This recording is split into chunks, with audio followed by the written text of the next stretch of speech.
Assalamualaikum warahmatullahi wabarakatuh. Oke, seperti biasa sebelum dilanjutkan cerita pedang King Dao-nya, bantu Mimin tekan tombol like dan berkomentar. Juga terima kasih sudah dan sebelumnya. Gas. Bab 1683. Aku hanya berpura-pura lemah, persetan. Xiao Ta merasa ngeri dan berkata, "Jangan biarkan imajinasimu menjadi liar, nak. Aku punya kartu truf. Aku telah berpura-pura lemah sebelumnya. Aku benar-benar berpura-pura lemah. Percayalah, aku." Ia makin menjauh dari Ye Guan. Melihat Ye Guan tidak berniat berhenti, Xiao Ta berteriak marah. "Sial, akulah Tayemu, sialan, akulah Tayemu. Di saat-saat terakhir, kau benar-benar meninggalkanku. Apakah ini cukup baik untuk kau lakukan? Apakah kau pikir ini cukup baik, cepat dan sialan? Buka segelku. Xiao Hun, cepat buka segelku." Xiao Hun berkata dengan suara gemetar, "Tuan Ta, saya juga telah disegel oleh Tuan Muda." Jiwa kecil itu ada di menara. Xiao Ta, begitu saja, menara kecil yang tersegel dan jiwa kecil itu melayang ke kamar Cizen. Pada saat ini, Cizen berdiri di dekat jendela. Ia menatap ujung jalan di kejauhan. Punggung Ye Guan perlahan menghilang di ujung jalan. Cizen membuka telapak tangannya dan menara kecil itu jatuh ke tangannya. Xiao Ta gemetar dan berkata, "Ya Tuhan, apakah ingatanmu sudah pulih?" Cizen menggelengkan kepalanya. "Sudah berakhir." Xiao Ta berkata dengan sedih, Anak ini pasti menyadari sesuatu. Dia pasti menyadari sesuatu yang tidak biasa, jadi dia menyegel Xiao Hun dan aku di sini. Dia orang yang sangat pintar, dia pasti tahu beberapa bahaya yang tidak ku ketahui. Tidak, aku harus membantunya. Tapi aku tidak bisa bergerak sekarang. Ini sungguh agak mendesak. Xiao Hun masih relatif tenang, Tuan Ta, jangan cemas, tanyakan pada dewa yang sebenarnya. Xiao Ta tersadar dan bertanya dengan cepat, "Dewa sejati, apakah engkau punya cara untuk melepaskan segel kami?" Cizen menggelengkan kepalanya. Xiao Ta bingung, bagaimana mungkin? Kamu begitu kuat, kamu. Oh, aku ingat, ingatanmu belum pulih, kekuatanmu belum benar-benar pulih. Alasan mengapa dia tidak membantumu memulihkan ingatanmu adalah karena dia tidak ingin kamu terlibat dalam perang ini. Cizen tetap diam. Xiao Ta berkata dengan cemas, "Apa yang harus kita lakukan? Apa yang harus kita lakukan?" Cizen tiba-tiba mengambil menara kecil itu, berbalik dan meninggalkan ruangan dan menuju jalan. Meskipun saat itu pukul 12 pagi, jalanan masih sangat ramai dengan banyak pria dan wanita. Cizen berjalan tanpa tujuan di jalan. Dia sangat cantik, dan mengenakan kostum kuno, jadi dia secara alami menarik banyak orang. Ditambah lagi, dia sendirian, jadi seseorang segera datang untuk berbicara dengannya. Seorang pria datang dan berkata dengan sopan, "Apakah kamu sendirian, gadis?" Cizen meliriknya dan tidak berkata apa-apa. Pria itu tersenyum dan berkata, "Saya ingin tahu apakah saya mendapat kehormatan untuk mentraktir Anda minuman, Nona muda." Cizen menggelengkan kepalanya dan berjalan pergi.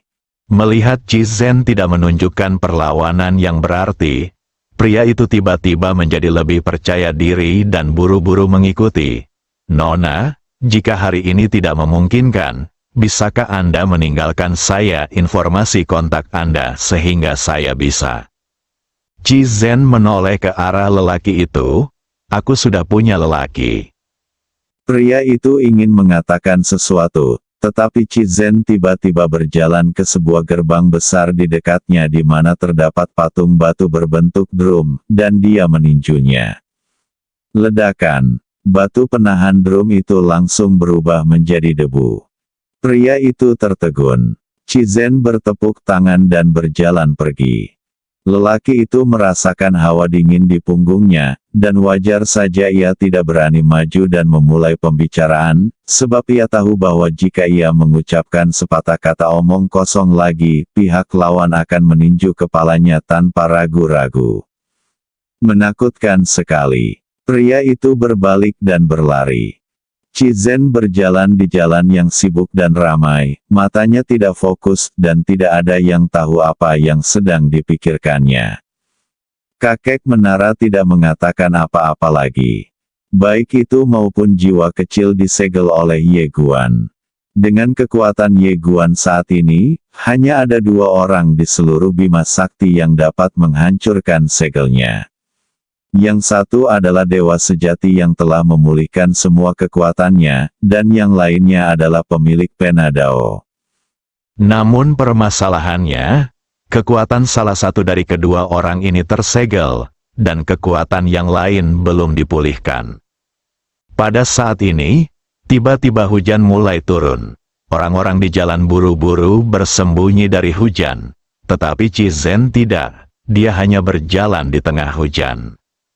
Dia berusaha keras untuk mengingat sesuatu, tetapi karena suatu alasan, dia tidak dapat mengingat apapun. Mengapa? Dia agak bingung. Dia jelas sangat peduli padanya, jadi mengapa dia tidak bisa mengingat apapun tentangnya? Mengapa? Hujan semakin deras, Chizen hanya berjalan seperti itu. Kakak, masuklah dan sembunyi dari hujan. Pada saat ini, suara seorang wanita tiba-tiba datang dari samping. Chizen menoleh dan melihat seorang gadis kecil berusia sekitar 10 tahun keluar sambil membawa payung. Dia berjalan cepat ke arah Chizen dan bertanya dengan khawatir, "Kakak, kenapa kamu basah kuyup karena hujan?" Sambil berbicara, dia membuka payungnya, tetapi mendapati bahwa dia tidak dapat menjangkau Chizen. Jadi dia segera menarik Chizen ke tokonya. Ini adalah toko pakaian yang menjual segala macam kostum Miao. Gadis kecil itu segera menuangkan secangkir air mendidih dan menyerahkannya kepada Chizen. "Kakak, cepat minum air hangat, jangan sampai masuk angin. Ganti juga pakaianmu yang basah. Pakaian ibuku pasti cocok untukmu." Setelah mengatakan itu, dia berbalik dan berlari ke ruang dalam. Setelah beberapa saat, dia berlari keluar sambil memegang rok. Dia berlari ke Chizen dan berkata, "Kakak, cepat ganti bajumu." Chizen menatap gadis kecil itu, "Apakah kamu sendirian?" Gadis kecil itu mengangguk, "Saat ini aku sendirian. Ibu dan ayahku sedang pergi membudidayakan makhluk abadi." Chizen sedikit terkejut, mengolah makhluk abadi. Gadis kecil itu berkata, "Ya, mereka kembali sesekali." "Oh, kamu harus ganti baju dulu, atau kamu akan masuk angin." Chizen mengangguk, "Terima kasih." Sambil berbicara, dia berjalan masuk sambil membawa pakaiannya. Tetapi segera dia tetap di tempatnya. Di dinding tidak jauh dari sana, ada sebuah lukisan. Di lukisan itu, ada seorang wanita dan seorang pria dengan kostum Miao. Itu adalah dia dan Ye Guan. Melihat wajah yang tersenyum dalam potret itu, Chizen berdiri di sana. Pada saat itu, kenangan yang tak terhitung jumlahnya tiba-tiba membanjiri dari kedalaman pikirannya seperti air pasang. Pada saat ini, dia akhirnya mengerti mengapa dia tidak dapat mengingat masa lalu, tidak peduli seberapa keras dia mencoba, karena kemanusiaannya ada di sini. Setelah Ye Guan meninggalkan desa Miao, dia datang ke Akademi Galaksi. Ketika dia kembali ke sini, pemandangan masa lalu tiba-tiba muncul di benaknya. Saat ia melangkah masuk ke sekolah, suasana ceria dan muda langsung terasa di benaknya. Sekolah itu penuh dengan anak-anak muda yang matanya berbinar-binar. Ada banyak orang yang memperhatikannya dari segala penjuru. Dilihat dari penampilannya, dia masih sangat muda, sekitar 20 tahun. Dia sangat tampan dan mengenakan kostum kuno. Karena itu, begitu dia masuk, dia menarik banyak perhatian orang, terutama wanita. Jangan pernah meremehkan kecintaan wanita terhadap kecantikan.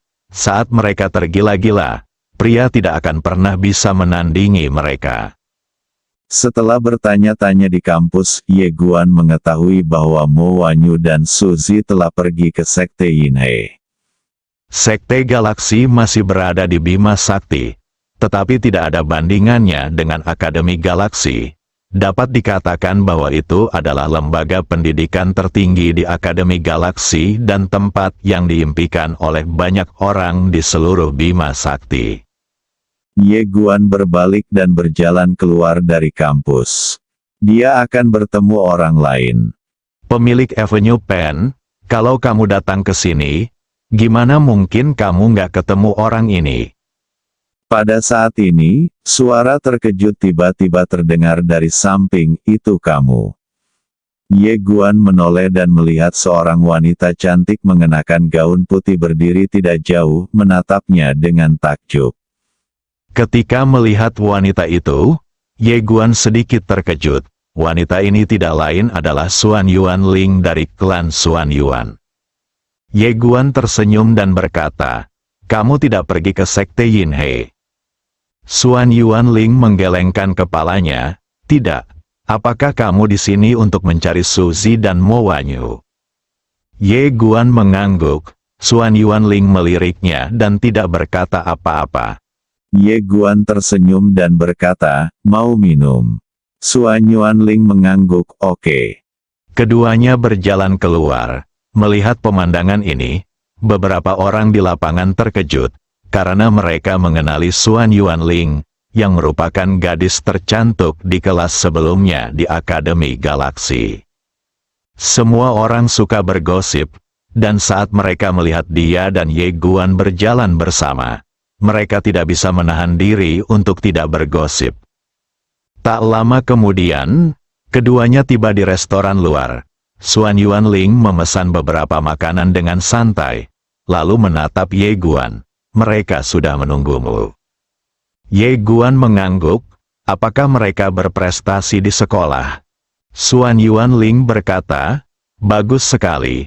Ada seseorang yang melindungi mereka secara rahasia. Apakah itu orang-orangmu?" Ye Guan mengangguk. Xuan Yuan Ling meliriknya dan berbisik, "Mengapa kamu tidak kembali begitu lama?" Ye Guan berkata, "Ada banyak hal yang harus dilakukan. Bagaimana denganmu? Kamu belum pergi ke Sekte Yinhe?" Xuan Yuan Ling menggelengkan kepalanya. "Aku sudah pernah ke sana, tapi..." Setelah mengatakan ini, dia ragu-ragu untuk berbicara. Ye Guan berkata, "Apakah kamu dalam masalah?" Xuan Yuan Ling mengangguk, "Ada seseorang di sana yang terus menggangguku. Aku tidak tertarik padanya, tapi keluarganya." Setelah mengatakan ini, dia berhenti berbicara. Ye Guan mengangguk. Dia tidak mengatakan apa-apa. Dia hanya mengeluarkan selembar kertas, menulis sebuah kalimat, dan menyerahkannya kepada Xuan Yuan Ling. "Ketika kamu kembali, berikan kertas ini kepada pemimpin Sekte Yinhe."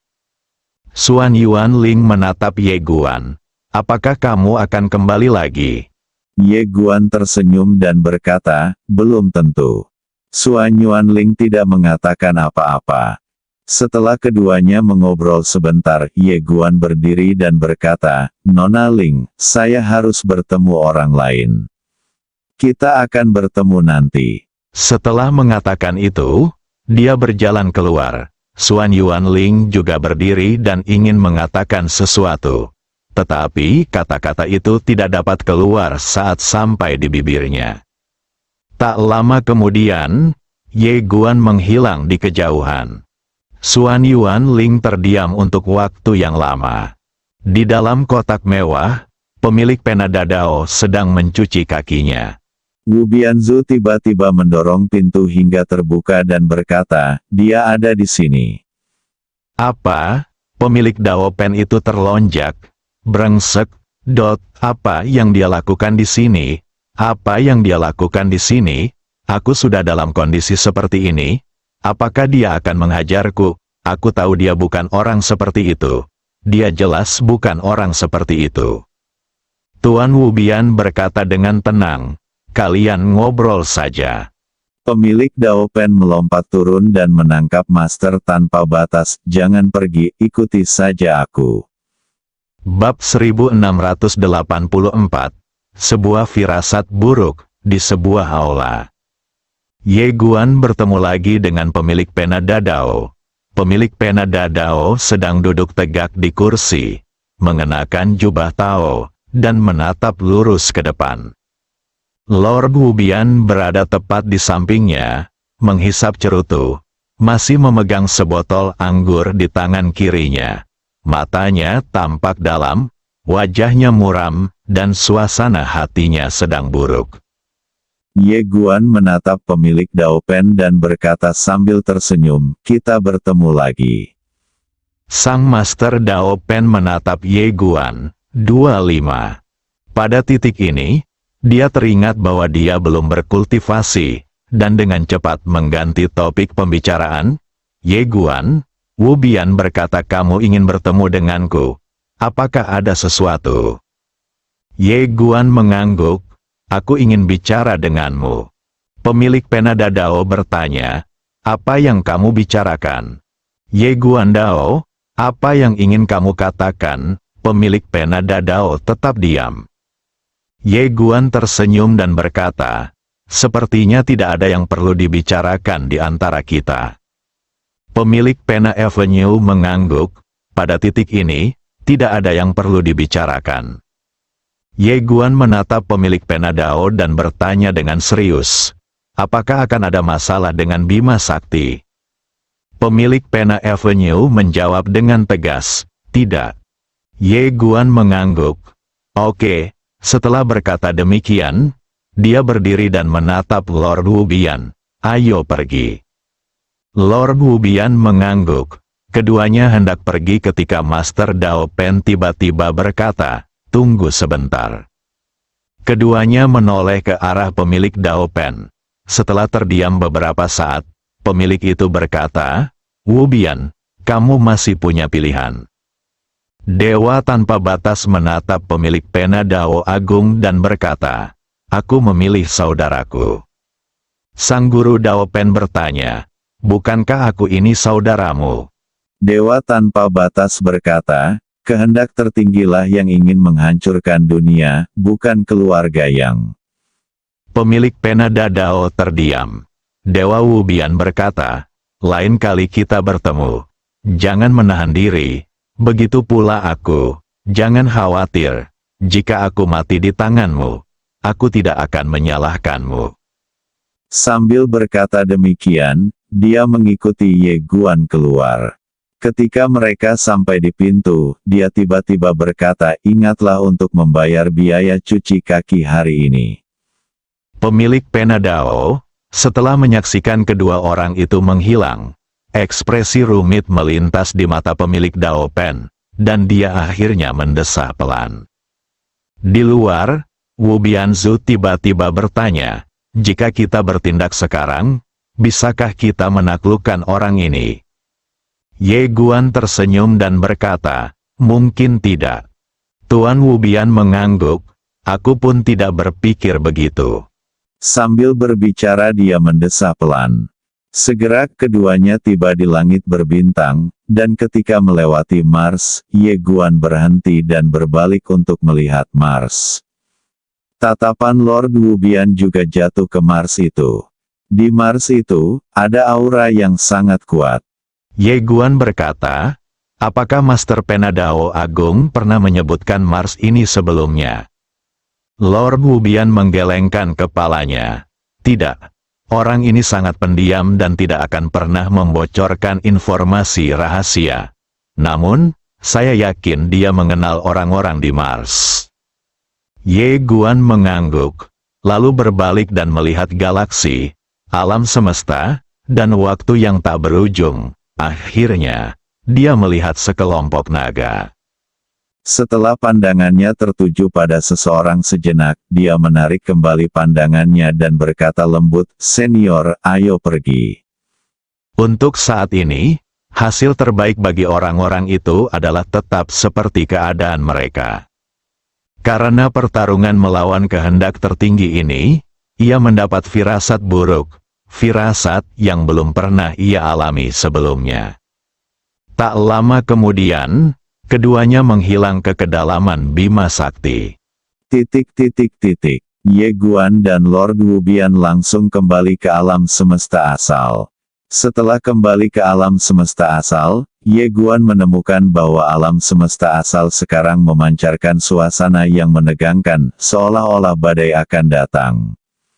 Di dalam rumah bambu, Ye Guan bertemu Sui Gujin, yang sekarang menjadi asisten Qin Guan, membantu Qin Guan mengelola pavilion Xianbao. Begitu dia tiba, dia menunjukkan kemampuan manajemennya yang mengerikan, dan dengan dukungan penuh dari Qin Guan, dia sekarang memegang status yang sangat tinggi di pavilion harta karun abadi alam semesta Si. Kedua setelah Qin Guan dan Ye Guan. Melihat perut Sui Gujin, Ye Guan tertawa, mengapa bayinya belum lahir? Sui Gujin berkata, "Tunggu kamu." Ye Guan terdiam. Dia tentu saja mengerti apa yang dimaksud Sui Gujin. Qin Guan juga memasak hidangan untuk satu meja hari ini. Meskipun Sui Gujin tidak pandai memasak, dia juga membantu.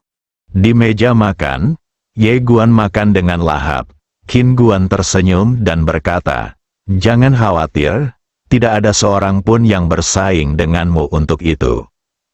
Ye Guan menyeringai, masakan ibu sangat lezat. Qin Guan menatapnya sambil tersenyum dan berkata lembut, "Makanlah lebih banyak." Sui Gujin juga ikut makan, tetapi dia merasa agak aneh, karena mereka seperti keluarga. Tentu saja, perasaan ini juga menyenangkan. Setelah beberapa saat, Ye Guan telah menghabiskan semua makanannya.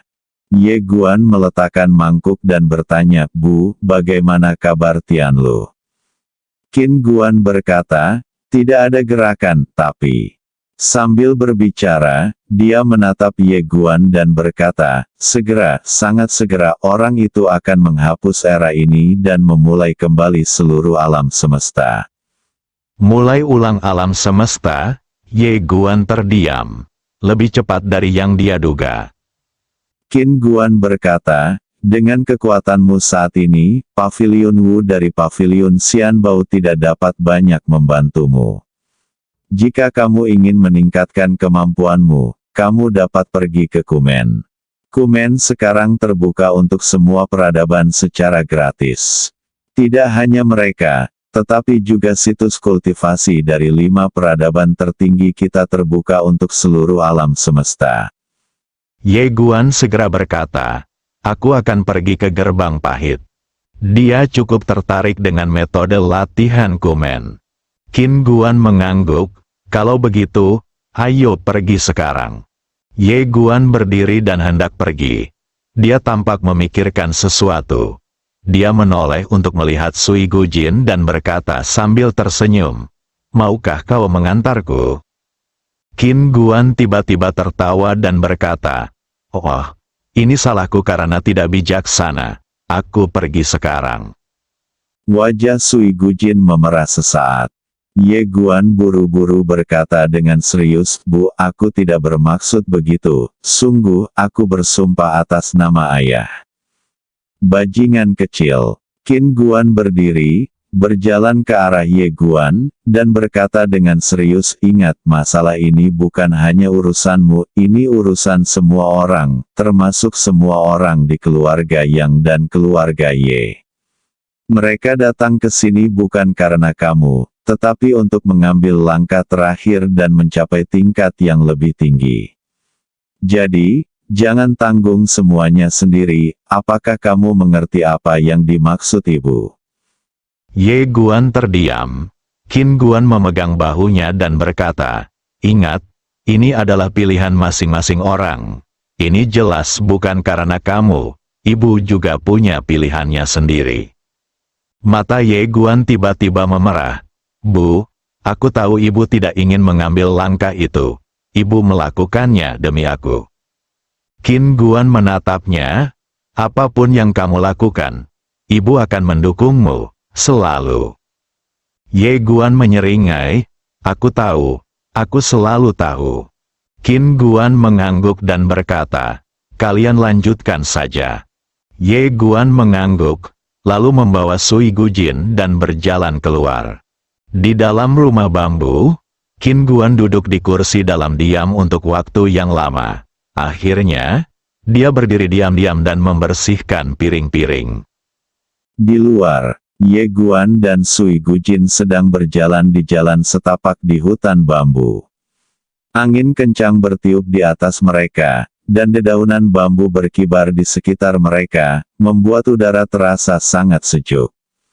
Ye Guan Dao, apakah kamu sudah terbiasa di sini? Sui Gujin mengangguk, itu kebiasaan.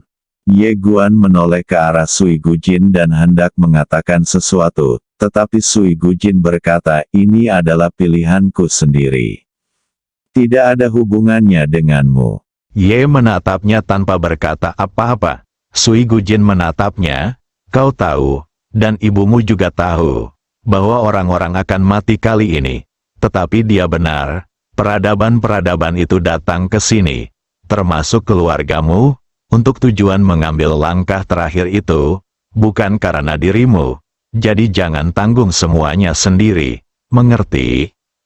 Ye Guan mengangguk, ya, tapi aku tahu kamu seperti ibuku, kamu. Sui Gujin berkata, tidak. Ye Guan tiba-tiba meraih tangan Sui Gujin tanpa berkata apa-apa. Sui Gujin pun tidak melawan. Keduanya berjalan dalam diam di hutan bambu. Setelah waktu yang lama, Sui Gujin berkata, apakah kamu tahu mengapa ibumu khawatir? Ye Guan mengangguk, tidak diketahui. Sui Gujin mengangguk, dengan kekhawatiran di matanya, pavilion harta karun abadi telah menghabiskan seluruh kekuatannya, tetapi masih belum mampu menembus blokade kehendak tertinggi. Dengan kata lain, kita tidak tahu apa-apa tentangnya sekarang. Dan dia dapat melakukan ini. Setelah mengatakan ini, dia berhenti berbicara.